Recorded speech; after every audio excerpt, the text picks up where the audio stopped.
Hello and welcome to another episode of Hema Now, our hematology podcast series. I'm your host, Dr. Jonathan Sakia, and in this series we aim to highlight the leading experts across the diverse subspecialties of hematology. Today I'm thrilled to be joined by Dr. Eytan Stein. Dr. Stein is the chief of the Leukemia Service and an attending physician at Memorial Sloan Kettering. His research interests are focused on acute and chronic leukemias, myelodysplastic syndromes, and myeloproliferative neoplasms. Outside of his professional life, Dr. Stein enjoys spending quality time with his family. So it's a real honor and pleasure to have Dr. Eytan Stein join us on the podcast. Let's head over there now. So, Dr. Eytan Stein, it's an honor and pleasure to have you with us on the podcast today. Welcome. Thanks for having me. So, I want to start with a broad question, paraphrasing the title of a lecture that you gave at Sloan Kettering in 2022, The Promised Land, and ask you, how close are we to that for the treatment of the diseases that you focus on, the acute and chronic leukemias, myelodysplastic syndromes, and myeloproliferative neoplasia? I think we're getting there, and we're certainly better than we were even 3 or 4 years ago. For all of the diseases that you just mentioned, we've made major advances in improving the overall survival of the patients with these diseases. Most of those advances have been with small molecule inhibitors, new drugs that target specific therapeutic vulnerabilities in patients with these acute and chronic leukemias. So we're not there yet. We haven't reached the promised land, but we're getting there. And I think that's an important point to make. And the reason I titled the lecture like that was because for 40 years, you'll remember from your biblical studies that the Israelites wander in the desert for 40 years. For 40 years, at least in the field of acute leukemia, there had been no new therapies developed outside of intensive chemotherapy, which has all sorts of terrible toxicities and isn't very effective. Right. Well, at least you now have the map and know where the promised land is, one might say. So I'd like to go back to that talk because it was actually focused on the promise and peril of differentiation therapy to treat acute myeloid leukemia, promoting the differentiation of immature AML cells into more differentiated forms. Can you give us the highlights, please, of that talk? Yeah, so you have to take a step back and think about what the treatment of AML was for many, many, many years. And the treatment of AML was primarily cytotoxic chemotherapy that not only eliminated, when we were lucky, the leukemic cells, but also eliminated all of the good cells in the patient's bone marrow, which of course led to all the toxicity that we saw. The one light within AML was a very, very rare subtype of AML called acute promyelocytic leukemia, where it was actually discovered by Chinese researchers in the 70s and 80s that giving a vitamin A derivative promoted differentiation of the leukemic myeloid blasts, in this case called promyelocytes, without the toxicity associated with cytotoxic chemotherapy. And that was a success story to the point where the cure rate for that rare subtype of acute myeloid leukemia is now essentially 100%, very close to 100%. And the question became, are there other types of acute myeloid leukemia that are able to be targeted with other promoters of myeloid differentiation? But in order to do that, you need basic science research to understand what is the block in differentiation that's going on. So we were able, and many others were able to find that there were certain keys you could fit in this lock of differentiation, some of them being mutations in genes like IDH or FLT3, or mutations, or not mutations, but abnormalities in a protein called menin. And that if you could block these specific proteins and mutations, just like you did in acute promyelocytic leukemia, you could do the same thing in other subtypes of AML, promoting myeloid differentiation without getting the associated toxicities of cytotoxic chemotherapy. Now, having said that, I'll make one more point. I talked about the peril of differentiation therapy. Differentiation therapy has a unique set of toxicities, the most prominent one being something called differentiation syndrome. So the way I think about it when I talk about it with my patients is as follows. If you have a toddler, in this case, the toddler is your leukemic cell, and you're trying to drag that toddler to do something they don't want to do, they yell and scream and kick and give you problems. And that is what the leukemic cell does as you are trying to drag it to become a healthy adult neutrophil. It releases cytokines that cause a capillary leak syndrome, which can lead to pulmonary edema, pericardial effusions, all sorts of fluid accumulation, which untreated can be fatal. And that's the unique peril of differentiation therapy that needs to be monitored closely. That's a really interesting analogy, and it took me back to seeing my toddlers. But yeah, that's a really good analogy. I like that, Eytan. And so you oversee a wide array of research and clinical trials. You mentioned that for many years there weren't advances in these diseases. Can you give us a few highlights of some of the latest and most impactful clinical trials that have reported recently? Yeah, so certainly the most impactful one are the clinical trials with a targeted therapy called a menin inhibitor. Which you Menin just mentioned. inhibitors, say it again. You just mentioned menin, yes. Yes. So menin inhibitors are effective in patients with a subset of acute leukemia that has a rearrangement in a protein called KMT2A, or that has a mutation in a gene called NPM1.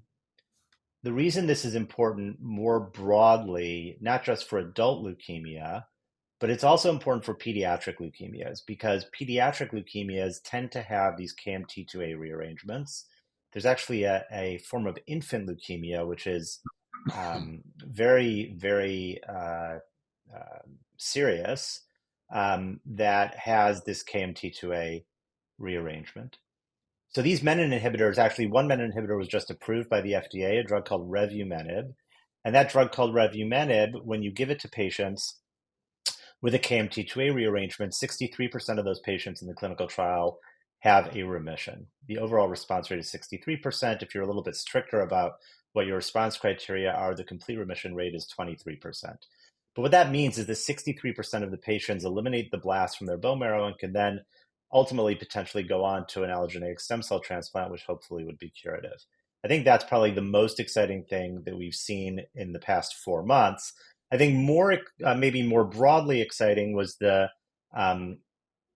discovery that the BCL2 inhibitor venetoclax is very effective when combined with the hypomethylating agent azacitidine for the treatment of acute myeloid leukemia, because what that did is that opened up an effective way to treat patients older than the age of 65 or 70 with AML, where previously we had no effective therapies. You will remember and you will know that the median age of this disease is 68 years old. So having no effective therapies for a large portion of your population was obviously a very big problem. And the discovery of the use of venetoclax with hypomethylating agents, allowed a large group of patients to now get effective treatment. Oh, it's fascinating, and yes, clearly great news for these patients. So, um, before we were chatting, I told you my background as a surgeon, so I speak grunt, and I'm a bit of a dullard about many things. But even a dullard like me is aware of the genetic drivers of malignancies, myeloid malignancies. But what of epigenetic factors? Can you explain some of the key findings from your work and how they're influencing the future of targeted therapies in leukemia? It's a fascinating space. Yeah, so a lot of the targeted therapies, the targeted therapies that are approved now, two of them are actually really against sort of epigenetic drivers of disease. One of those would be um, targeted inhibitors of IDH and the menin inhibitors, which we just mentioned. And that's because when you think about these drugs, what they're not necessarily causing a direct um, cessation of signaling of an abnormally mutant protein. So if you think about lung cancer, where you have, let's say an EGFR mutation, and you're directly targeting that EGFR mutation, with a drug like osimertinib or erlotinib or the drugs that they give people, that's stopping a signaling cascade. What these epigenetic modifying drugs are doing is they're, by a variety of different mechanisms, without getting into it too specifically, is they are reprogramming and or silencing epigenetic marks on the genome that are causing or inhibiting the transcription of leukemogenic genes. So it's not a direct effect on an aberrant signaling pathway. It's more of a reprogramming of genes to be expressed or not be expressed. And that's what leads to the therapeutic benefit. Interesting. So I saw the BEAT AML trial, and it's a significant initiative that you're leading. Can you tell us a bit more about that trial, its objectives, how it's advancing treatment options for patients with AML, acute myeloid leukemia? Yeah, so the BEAT AML trial is a great trial. It's the overall sponsor of the trial is the Leukemia and Lymphoma Society, which is a large nonprofit foundation or society in the United States. And what BEAT AML tried to do was as follows. They saw that there were various drugs being developed for patients with specific and different mutations.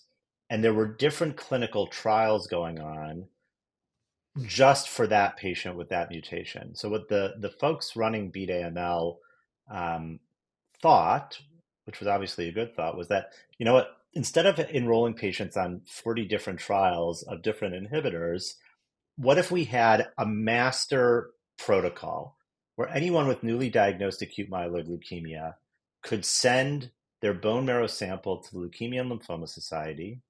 We would look for mutations and promise to get that information back to the treating doctor within 7 days of receipt of the sample, which is significantly faster than commercial labs and most academic labs can get this information. And once that information is obtained, we will have a suite of treatment trials under this BEAT AML umbrella. And that suite of treatment trials, we will assign the patient to the treatment trial that makes the most sense based on the results of their mutational profile. So it becomes, number one, a way for patients to easily access targeted therapies. And number two, it broadens the population that can participate in these trials. And it seamlessly allows the diagnostic portion of the trial, the mutational profiling, to be connected with the therapeutic portion of the trial. It's interesting.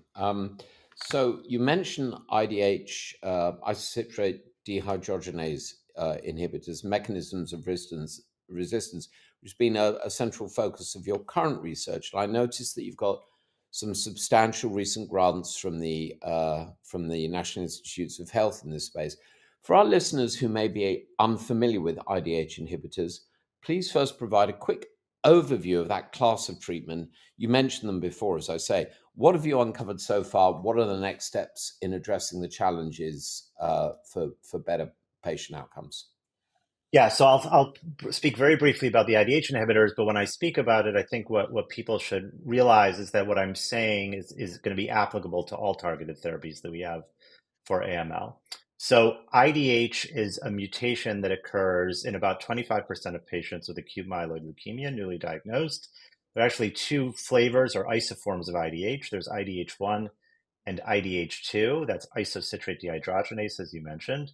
It's a normal part of normal cellular metabolism. It's part of the Krebs cycle. And when it gets mutated, the mutant enzyme produces a substance, or what we call an oncometabolite, called beta hydroxyglutarate. And that, coming back to the earlier question, that accumulation of beta hydroxyglutarate is what leads to the epigenetic changes in the cell that cause acute myeloid leukemia.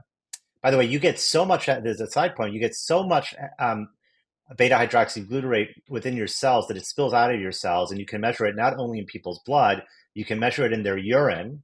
You also might be able to measure it in sweat, which is something that I just learned. We're actually going to be doing a study to see if we can measure beta hydroxyglutarate in sweat. In any case, it's a little bit of a side point.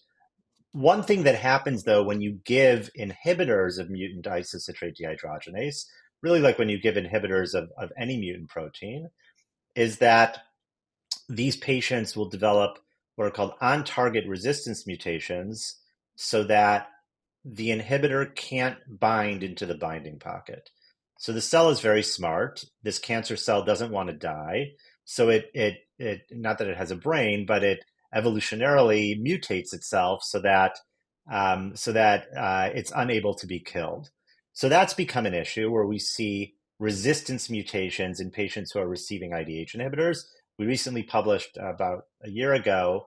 We see the same thing with menin inhibitors. So this is a problem that occurs in all cancers. So a lot of the focus of our research now is how do you overcome these resistance mutations? One way of doing that is to think about combining your inhibitor with some other therapy that might attack the cancer cell from a different direction. The other way to do it would be to think about developing a better inhibitor that might bind at a different place where you don't get the same kind of resistance issues.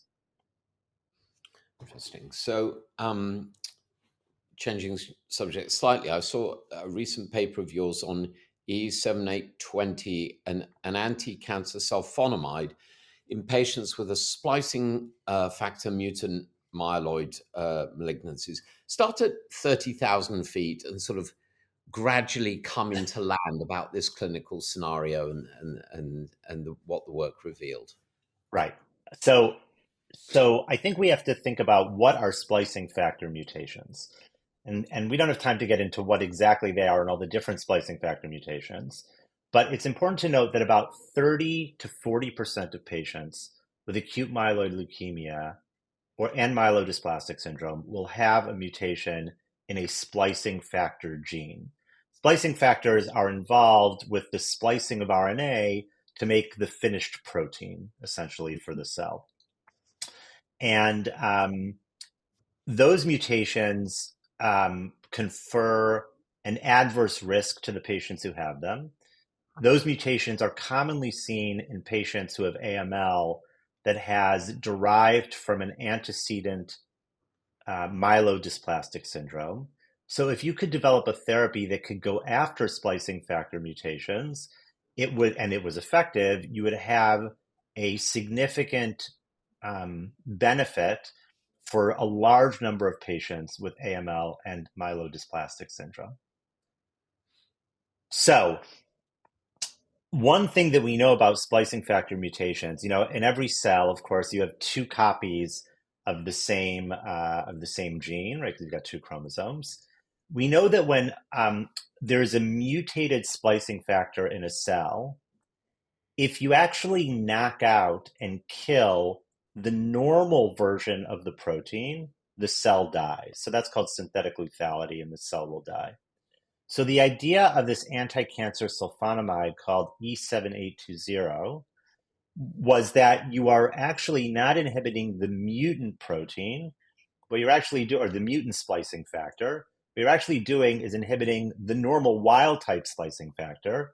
The cell is unable to successfully tolerate that stress, and the cell dies. I think the thing that was a little bit disheartening, and this is sort of the story of scientific and clinical research, is that this works extremely well with E7820 if you are a mouse.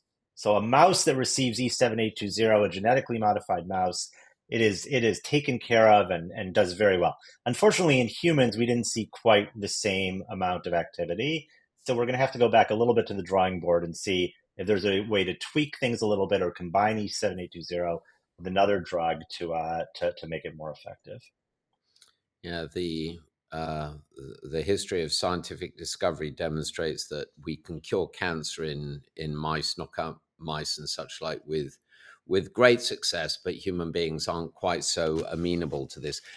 Eytan, again, I don't want to be unduly sort of humble, but your specialty has made rapid advances in my professional lifetime. And to keep up with my own specialty is a stretch.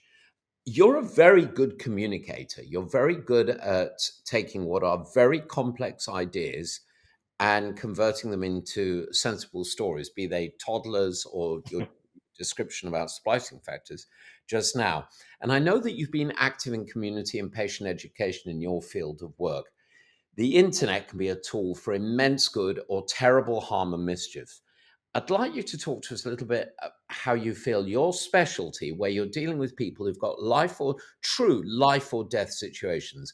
Cancer is a frightening word for patients and their families. And, I have medical friends who've been diagnosed with various malignancies, and it's terrifying. So, talk to us about how your specialty can best leverage the web and other means of patient education and the benefits it brings to being in front of those audiences. So I think the benefit is number one, it's always better for patients to understand their disease. I find that in my practice, the first time you meet that patient and you tell them they have, in my case, acute myeloid leukemia, I think that everything I say after I say the words, I believe you have acute myeloid leukemia, is lost. Yeah. They hear cancer and then they're sort of, they tune out because of because they're legitimately so worried about what I've said. So patient education is important because it gives the patient the opportunity to listen unfettered for, half an hour to an hour to someone explaining their disease to them in a way that they might not get in their clinician's office. So I think that's number one.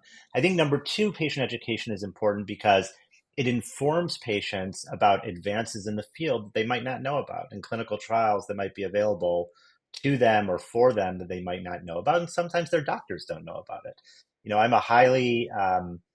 I'm highly specialized in my field. I know a lot about acute myeloid leukemia and MDS, but you wouldn't want to ask me about lung cancer or prostate cancer or bladder cancer.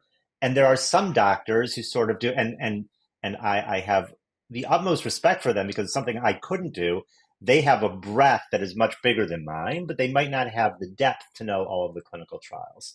So hearing about from experts in the field who really have the depth to communicate the trials that are available and the advances in the field, the patient can then take that back to their local physician and ask their local physician about it. Yeah. Well, I think you're being humble and I think you're minimizing it. I have the chance to interact with a lot of people in a lot of specialties. And I always say it's a mark of respect if you can take someone like me and make me feel like I can at least understand the language. You do a very good job. So I've got one final question for you.